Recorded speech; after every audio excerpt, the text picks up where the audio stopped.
તો બારામતીમાં થોડીવારમાં અજીત પવારના અંતિમ સંસ્કાર કરવામાં આવશે। અંતિમ સંસ્કાર પહેલાં અજીત પવારની અંતિમ યાત્રા નીકળી હતી। અંતિમ યાત્રામાં મોટી સંખ્યામાં લોકો જોડાયા હતા। વિદ્યા પ્રતિષ્ઠાન મેદાનમાં પણ લોકોનો જમાવડો।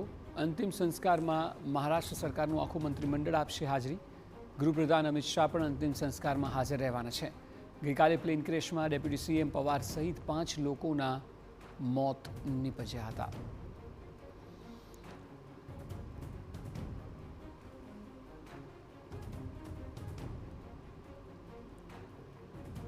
તો અંતિમ વિધિમાં અમિત શાહ ઉપસ્થિત રહેશે। મહારાષ્ટ્રનું આખું મંત્રીમંડળ ઉપસ્થિત રહેશે। તેઓ શરદ પવાર પણ ટીવી સ્ક્રીન પર દેખાઈ રહ્યા હતા અને મોટી સંખ્યામાં સમર્થકો પણ ઉપસ્થિત છે। ભારે જનમેદની જોવા મળી રહી છે।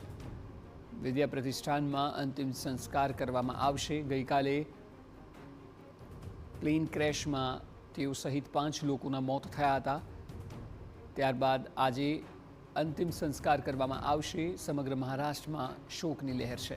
અજીત પવાર ડેપ્યુટી સીએમ અને એ પણ એનસીપીમાંથી શરદ પવાર જૂથમાંથી અલગ થયા બાદ પણ પોતાના નામ પર પાર્ટીને ચલાવનાર અને સફળતા ઇલેક્શનમાં અપાવનાર અજીત પવાર કે જેઓનું જનસમર્થન મોટી સંખ્યામાં જોવા મળતું હતું, કારણ કે શરદ પવારની એક રીતે ઉંમર થઈ અને સુપ્રિયા સુળે જ્યારે દિલ્હીની કમાન સંભાળી રહ્યા હોય ત્યારે મહારાષ્ટ્રમાં એનસીપી વતી ગ્રાઉન્ડ અને ગ્રાસરૂટ લેવલ પર કામ કરનાર અજીત પવારનું જનસમર્થન પણ ખૂબ બહોળી સંખ્યામાં રહ્યું અને તેને કારણે જ આજે જ્યાં નજર કરો ત્યાં લોકોની ભીડ જોવા મળી રહી છે। તેમના સમર્થકો, તેમના ચાહકો, તેમની સાથે પાર્ટીમાં ખભેથી ખભો મિલાવીને કામ કરનારા, ચાહે એ પાર્ટીના સંગઠનના લોકો હોય કે પછી મંત્રીમંડળના લોકો હોય, તમામ પણ અંતિમ સંસ્કાર વિધિમાં ઉપસ્થિત રહેશે। કેન્દ્રીય ગૃહપ્રધાન અમિત શાહ પણ હાજર રહેવાના છે। અમિત શાહ સહિત તમામ નેતાઓની હાજરી છે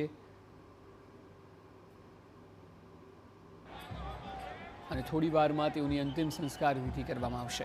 અચાનક જ આટલા મોટા નેતા અને એ પણ 66 વર્ષની ઉંમર રાજકારણમાં એટલી ગણવામાં એટલે નથી આવતી, કારણ કે સામાન્ય રીતે પણ 75 ઉપર પણ લોકો સક્રિય રહેતા હોય છે અને અજીત પવાર 66 વર્ષે પણ ખૂબ એક્ટિવ હતા અને જે પ્રકારે તેઓનો સિતારો બુલંદ હતો, આવનારા સમયમાં પણ એનસીપી અજીત પવાર જૂથને તેઓ મોટી કરવાના હતા। જે પ્રકારે લોકોનું સમર્થન ચૂંટણીઓમાં પણ મળ્યું તેનાથી એક વાત સ્પષ્ટ હતી કે શરદ પવાર બાદ જો એનસીપી ભલે અલગ થયું પરંતુ લોકો વિકલ્પ તરીકે લોકો મજબૂતાઈથી અજીત પવાર સાથે જોડાયા હતા અને એ જ સમયગાળા દરમિયાન અચાનક તેઓનું નિધન થતાં શોકની લાગણી સ્વાભાવિક છે કે પરિવારમાં, એ સિવાય પાર્ટીમાં, સરકારમાં અને એ સિવાય તેમના સમર્થકોમાં તમામમાં જોવા મળી રહી છે। રાષ્ટ્રધ્વજમાં તેઓને લપેટીને માન સન્માન સાથે તેઓને અંતિમ વિદાય આપવામાં આવી રહી છે। शासकीय इतमामामध्ये अंत्यसंस्कार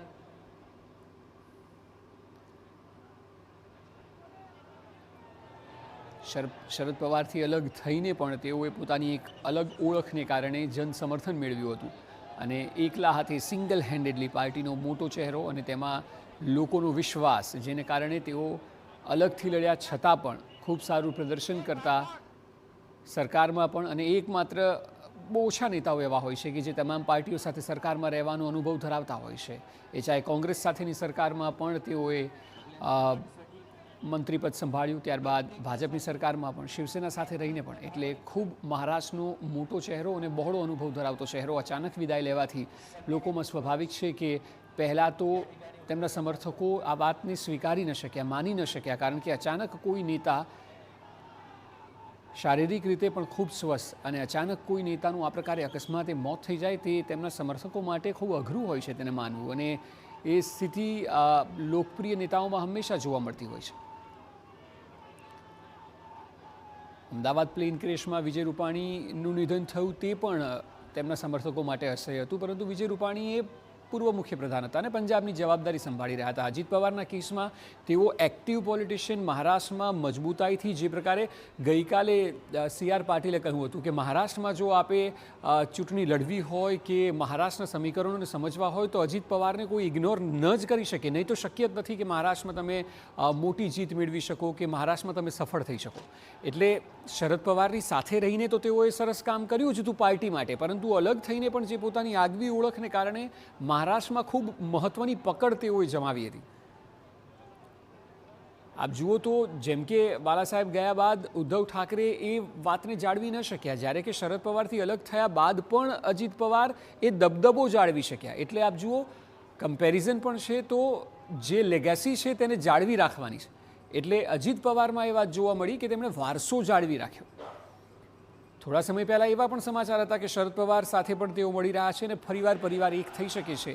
તેમના એ પ્રકારના આયોજન આગામી સમયમાં હતા કે પાર્ટી એક થઈ જાય, ફરીવાર પરિવારમાં એકતા જોવા મળે. અને શરદ પવારનો જન્મદિવસ જે થોડા સમય પહેલાં દિલ્હીમાં ઉજવણી થઈ તેમાં આખું પરિવાર એક સાથે હતું અને તેમાં એક સંદેશ આપવામાં આવ્યો હતો ચોક્કસ મહારાષ્ટ્રની રાજનીતિમાં કે બની શકે કે હવે ફરી એકવાર આખું પરિવાર એકજૂટ જોવા મળે. અને એ પ્રકારેનું પ્લાનિંગ આયોજન થઈ રહ્યું હતું અને તમામની વચ્ચે આ સ્થિતિ આવી જવી એ શરદ પવાર માટે પણ મોટા કપરા ચઢાણ સમાન છે આગામી સમયમાં. કારણ કે હવે મહારાષ્ટ્રમાં રહીને એનસીપી કે પવાર પરિવારની લેગેસી જાળવશે કોણ?